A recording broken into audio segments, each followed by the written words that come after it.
I am Dracula. I bid you welcome. Oh, it's alive! It's alive! It's alive! It's alive! Thou shalt rise again. Power to make multitudes run squealing in terror at the touch of my little invisible finger. Do you believe in werewolves? To a new world of gods and monsters. Hey everybody, welcome back to our retrospective of the Universal monster movies. Ken, what are we talking this evening? We are talking about the rare sequel that most people consider to be better than the original, Bride of Frankenstein.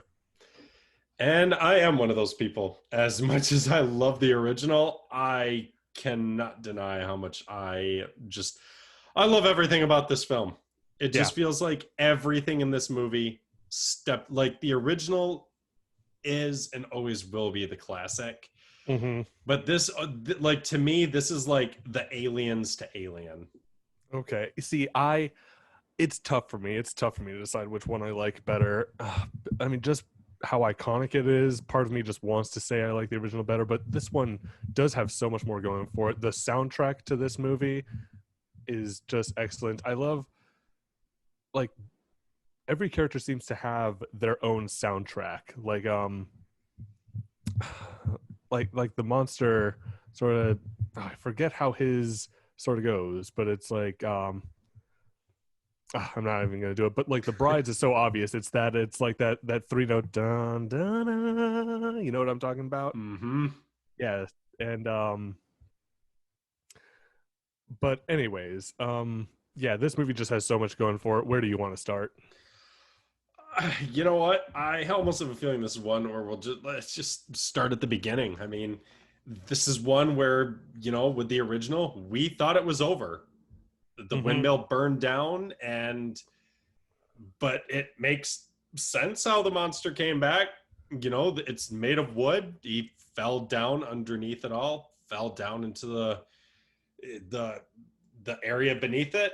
That guy who had no reason looking for him fell down, and that was the end of him. But you know what? That's a great hook on a way. Well, you know what? No, that's a good way to start that part of the movie. I want to know, what did you think of the actual beginning where they were talking to Mary Shelley with a direct conversation? I'm sure. Yeah. How it went. I texted you about this, and I thought it was so funny because. So, first of all, do you know the story of how the original Frankenstein was written? Like how the novel was written?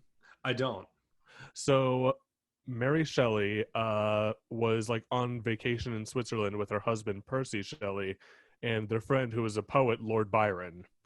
And it was like a storming night. They couldn't go out and do anything. So, for fun, they had a writing contest to see, okay, we'll all like go to different rooms for the night, and whoever comes into the parlor the next day with the scariest story wins. And she won. Wow. That's how it was originally conceived. But what's so funny to me is, have you read the original novel? I haven't. How long is it? Is it like 300 pages or like, you know 100? What? I have it on my bookshelf. Let me go grab it real quick. Mm-hmm. All right. Alrighty, so let me see. The edition I have is, let's see how many pages in total it is. Sorry, just sort of flipping through the pages here, and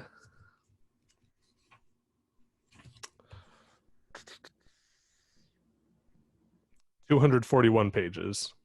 Okay, so not too bad. Yeah, no, and it's a great. I know you and I have talked about this. Like, we're both like big movie guys. As far as like reading goes, I think we both said like we'll like go years without reading anything. Then like we'll just have a big reading binge, read a whole bunch of books, but then I'll like just go through a dry spell of not reading anything again. But anyways, yeah, I definitely recommend reading the book.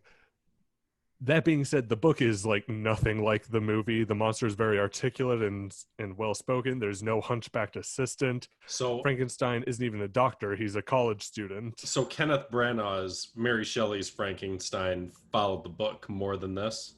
A lot more. However, that actually did have a pretty big change at the end. Like that one, he sort of turns Elizabeth into sort of a Frankenstein's monster. That doesn't happen in the book. Okay. But anyways, we'll cover that one day too, because honestly, I love that movie. Oh yeah, I like that movie a lot too. But what's funny to me is just how in Bride of Frankenstein, Lord Byron like describes all of these scenes as if that's what Mary Shelley wrote, when it's nothing like it in reality. It was such a nice way to like go over, because you and I obviously both know this. Back then, if you didn't see a movie in theaters, you probably never saw it again. Yeah, exactly. So it was either a way to get new people up to speed on what they missed, or to remind original viewers, here's just a brief, here's just a quick rundown of what you saw. Don't forget. Now let's go and get going with this movie. Yeah. But anyways, what else? Before we move on from that, I will say it. I actually thought Elsa Lanchester, I thought she was actually extremely beautiful in that shot she was in. Yeah, so she's gorgeous. She was gorgeous in this movie. But you know what's so funny? My dad and I, because my dad's a huge fan of these old movies. We watch them together all the time. But it's funny. The way she played Mary Shelley came off a little creepy, didn't it, in a way? It kind of did, where she was like she enjoyed talking about like the morbidity of the story itself. Exactly. And she was like proud of coming up with something so gruesome, horrible for the time. And what's so funny is just the way Lord Byron would like describe certain scenes. And how did he says, just like, can you believe that bland and lovely brow conceived of Frankenstein, a monster made from the cadavers out of rifled graves? And she's just like, And if you didn't know any better, you almost would have thought Lord Byron was her husband, not Percy, exactly. Because he didn't even like the actor who played Percy didn't even seem like he gave a crap. Like Lord Byron's sitting there, he's got his arm around her, he's all over, and Percy's just sitting there, just like, I don't need to do what you do, wife. Yeah. Yes, this is my hot wife. Yep. Also, I didn't know growing up until like I really came back to these movies later on that Elsa Lanchester played both Mary Shelley and the bride at the end of the movie. The Bride, one of the most recognizable movie monsters of all time, and she's been in one movie for 2 minutes. For like 2 minutes, she's literally. In this movie. She says no words. She screeches and screams. And she became so iconic, and I think it has to do with that like big Nefertiti haircut that she has that makes her so iconic. No sense where it came from, because when she was all bandaged up, her head was flat.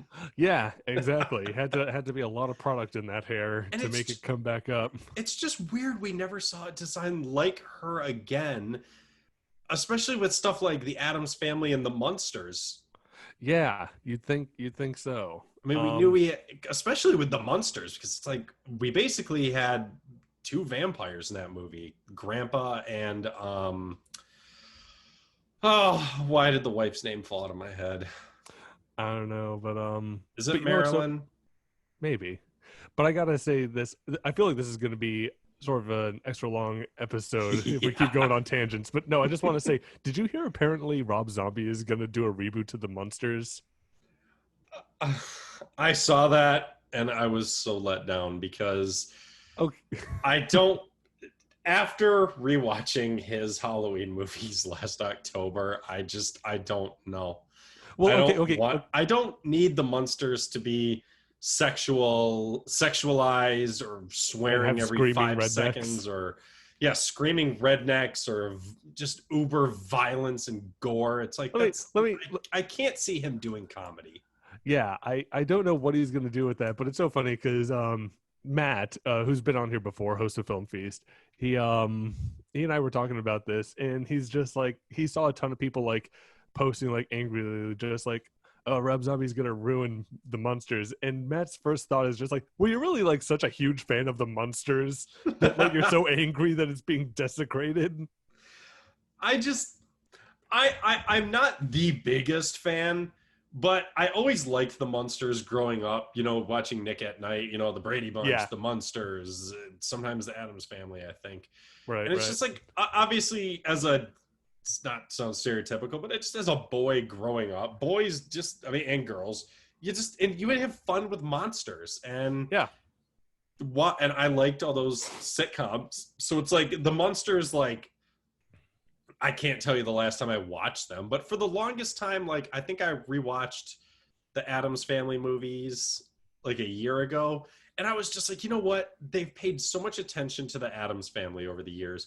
Why have the Munsters never been given another shot? And then I see Rob Zombie's doing it, and I'm like, no, don't, forget it. I don't even want you to do it now.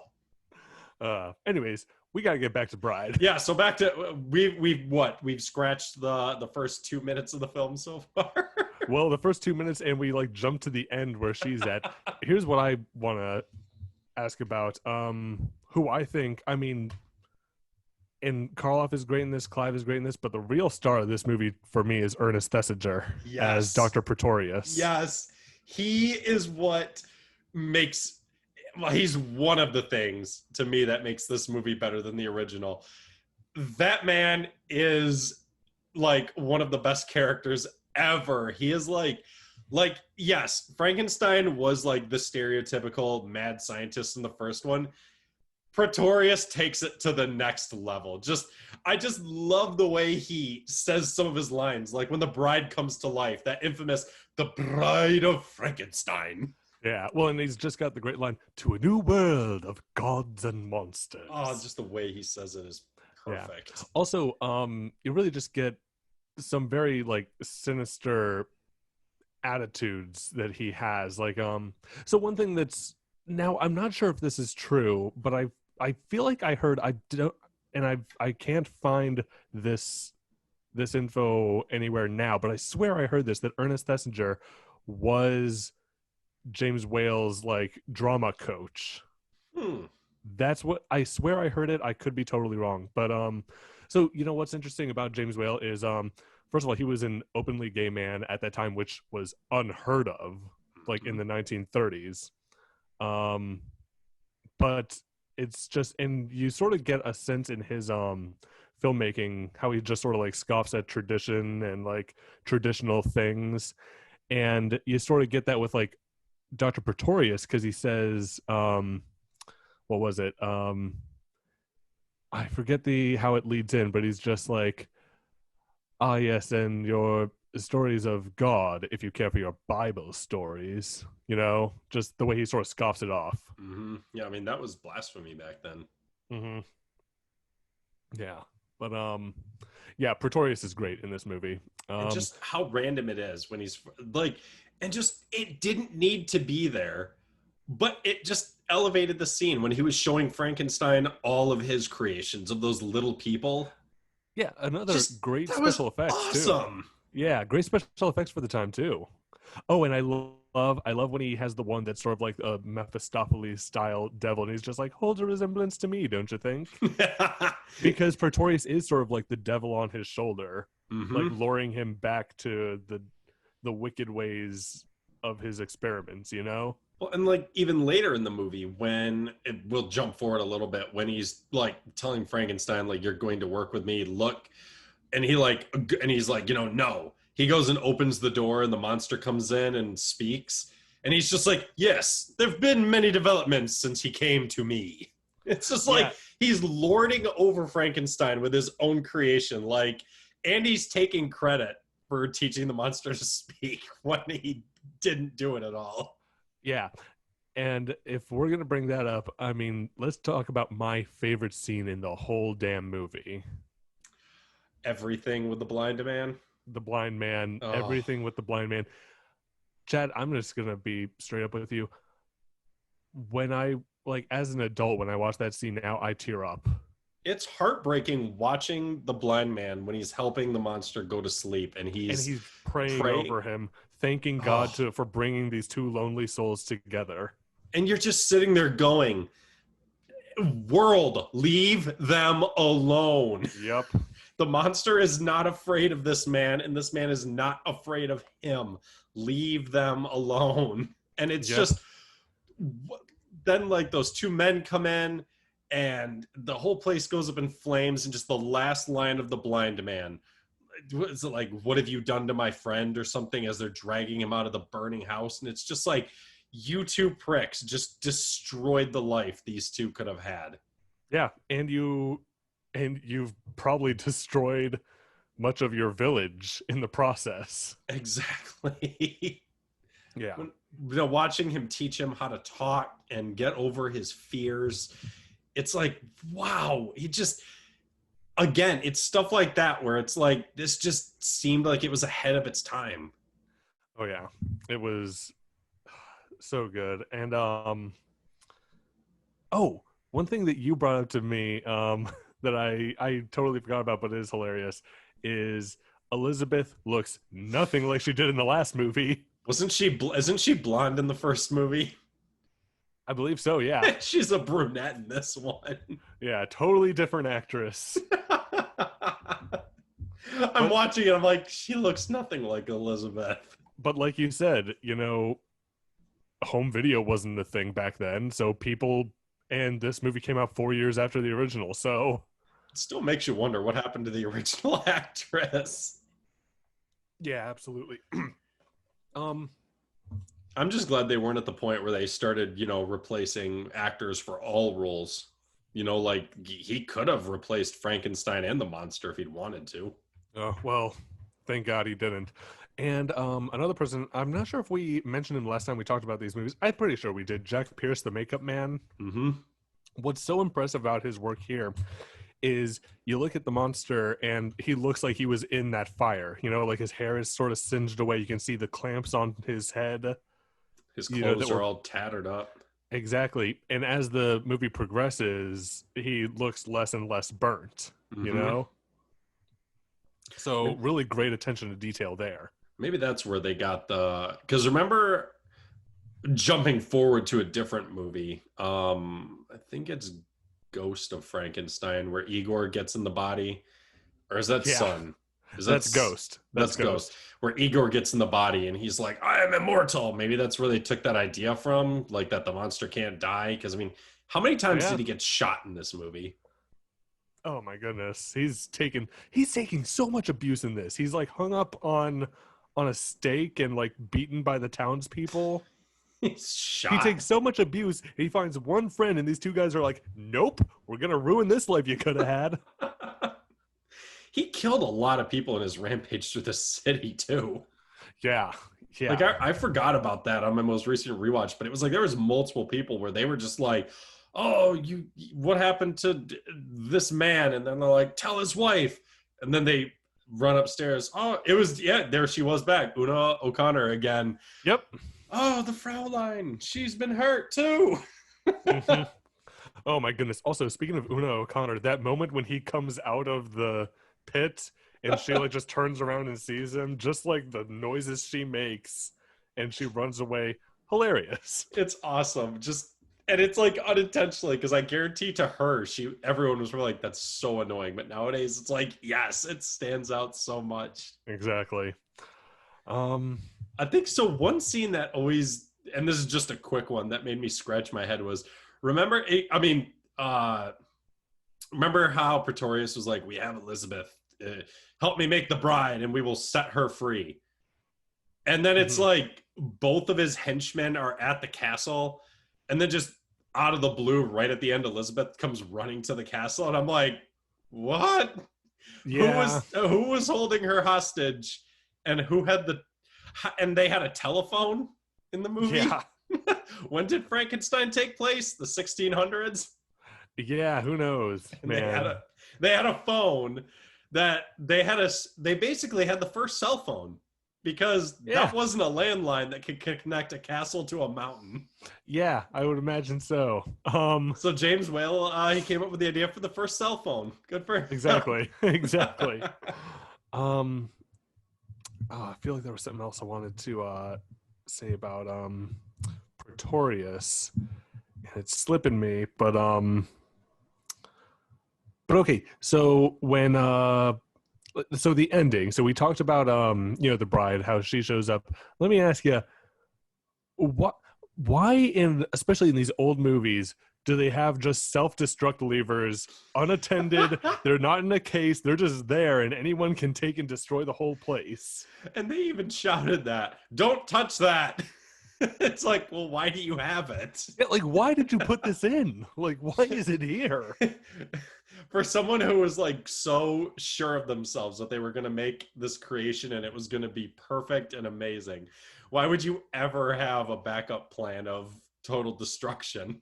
Mm-hmm. And why, when it was pushed, did Pretorius just stand there? Yeah, right. Frank, the monster looks at him. You go, you stay. Yeah. It's like, Pretorius, just run, dude.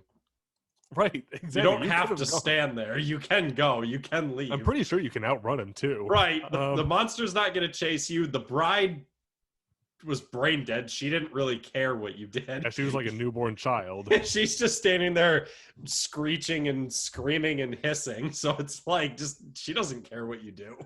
So let me ask, another like very emotional moment for me is that moment where he says, "You go, we belong dead," and like right as he's about to pull the lever, the bride just hisses at him and you see a tear come down his face. I almost feel like James Cameron stole that when he did Terminator 2. Yeah. Just like yeah. the depressing, like, the monster I'm sure would love to live, but he knows he doesn't belong in this world anymore. Mm-hmm.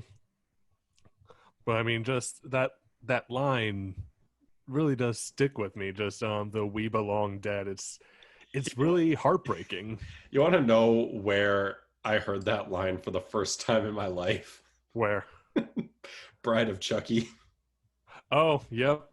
When Tiffany was watching it in the bathtub. Yep. And she was like full on crying. I remember watching that. I was like, damn, Bride of Frankenstein must be a very emotional film.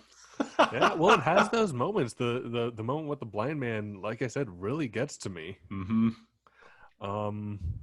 So let me ask you, what do you think of the decision to give the monster speech?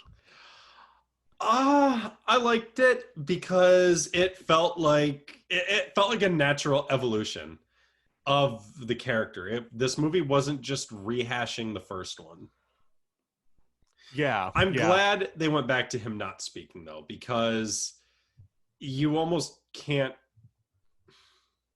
Once the monster can full on speak, and the only way to up that would be either he talks more or he never speaks again. Yeah. Then there's nothing special about him anymore. Now he's just a very odd looking human being. Yeah, exactly. Which is funny because that's how it gets to be in the novel. In the novel, he's very articulate. He's downright philosophical with the ideas that he espouses. And so that's how De Niro played it in Mary Shelley's. Yeah, exactly.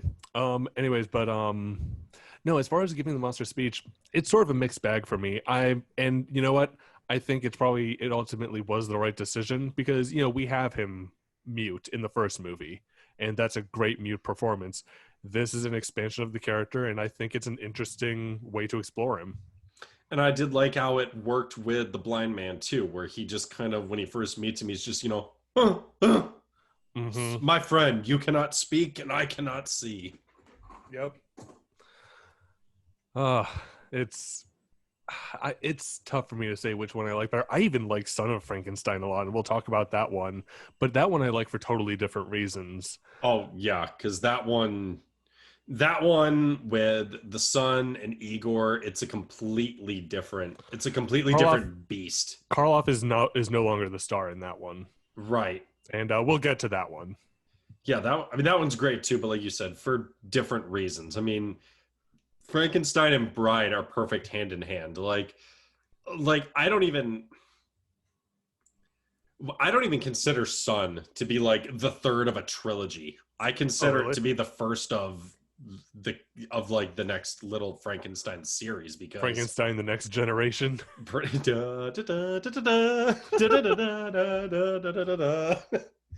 But it's like, yeah, because this, I mean, with Bride, the story is done.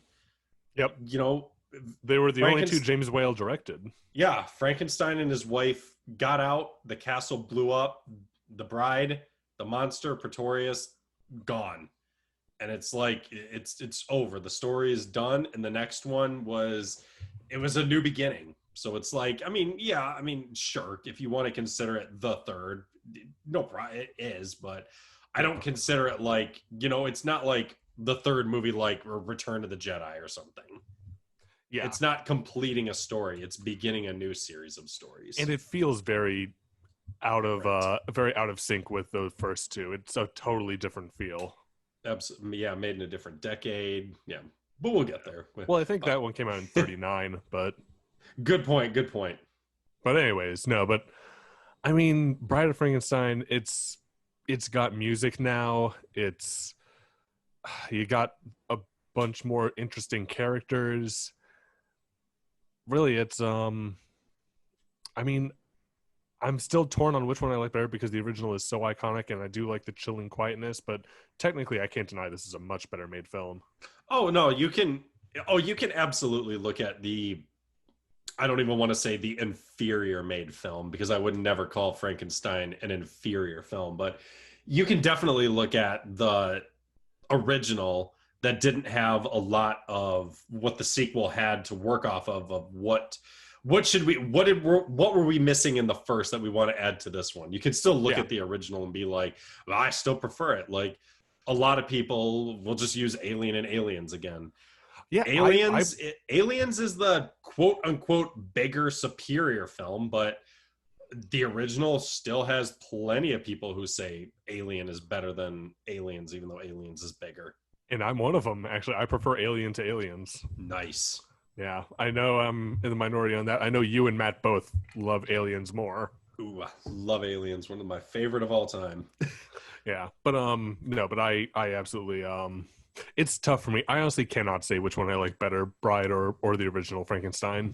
Yeah, because they're both filled with so many different things that make them both so great. And I think it's like we said, there's a reason this movie is going to be, you know, Frankenstein and Bride are probably always going to be spoken about. I mean, how many other of the Universal monsters has a direct sequel that is as praised and as talked about as much as the original? None of them. This is the only one. Yeah, I mean, the Invisible Man sequels, I again, aside from Cinemassacre talking about them, I don't know anyone else who ever talks about or praises them. Yep, same. Or same with, you know, the Mummy sequels. Same, Cinemassacre, that's it. Yeah, that's about it. I'm sure there's people out there, but it's like, in the public eye, you hear Dracula, Frankenstein, the Wolfman, the Bride of Frankenstein, Creature from the Black Lagoon, the Mummy. None of those you ever hear the sequels come up, just this one. Just this one, exactly. And it's so funny, I believe in both of our Blu-rays, or both of our Universal Monster packs, you have, you know, in each pack, you know, you got the movie and all of its sequels, right? Mm-hmm. I noticed Frankenstein is the only one for which the Bride, like the original has its own disc and the Bride has her own disc, you know? Mm-hmm. All the others, like, you'll get two movies on one DVD. This one, like, it's so distinctly is so iconic in itself that it stands above. Yeah, absolutely. I mean, that's almost how it felt like they did it. They're like, put the classics on their own discs. Yeah, and the Bride is one of them. Speaking of Bride, did you hear that they were going to before that lovely pandemic hit? Bride of Frankenstein was going to be the next attempt they were going to make at a monster film. That's what I heard, and Bill Condon was going to direct it, who directed that movie Gods and Monsters with Ian McKellen playing James Whale. Maybe they'll do it. I don't know. Yeah. Now, I'm not sure how you would feel about that because he also directed the live-action Beauty and the Beast. Oh, no, then. No, forget it. Nope. I don't care anymore. I hated that film so much. I hate that movie. Anyways. Yeah, he'd just make a shallow remake of this one. I don't know. Just put Lee Winnell in charge. Put Lee Winnell Yeah. in charge of the dark universe there. He's making that Wolfman movie with Ryan Gosling. You know what? I saw that, and I can't lie, I'm excited because Me Ryan too. Gosling is such a Hollywood pretty boy, but the guy can act, and I love seeing him on screen. Yeah, he's a great actor, and after what Lee Winnell did with The Invisible Man, I think what their best bet is to not make it an extended universe where all of the movies connect. Just make another line of the Universal Monster movies and don't have them connect. Exactly. And if somebody comes along a few years after they've been made and thinks they can connect them in some way, give them a shot, but don't plan it out, because then you get The Mummy with Tom Cruise. the cinematic universe of one movie. And it had I loved that Dark Universe logo too. So back on topic. Do you have anything else to gush about Bride of Frankenstein? It's so good. I feel like, what have we done so far? We've done Dracula, Frankenstein, The Mummy, Invisible Man, and this. We've gushed about all of them. I'm sure, because I know both of us, we haven't seen every single Universal Monster movie. Mm-hmm. So I'm sure there's over half the box set I haven't watched yet. Namely, lots of like the Invisible Man sequels and Mummy sequels, and some of the lesser known standalones like She-Wolf of London I haven't seen yet. Yeah, so I haven't seen Invisible Agent or Invisible Man's Revenge. I've heard they're good though. I've actually heard they're pretty good. But we'll get to those. But yeah, all these movies we've done so far, we've gushed about them. They're great. Bride of Frankenstein, pitch perfect movie for its time. There's nothing I would change. Mm-mm. Absolutely. And what a good way to go out too. Not everything needs to be a trilogy. Yeah, exactly. So that wraps up Bride of Frankenstein. Another episode where we just, like you said, just gushed over it. And I wonder when we're going to hit the ones where we start having like actual discussions as opposed to just going, and here's why it's amazing.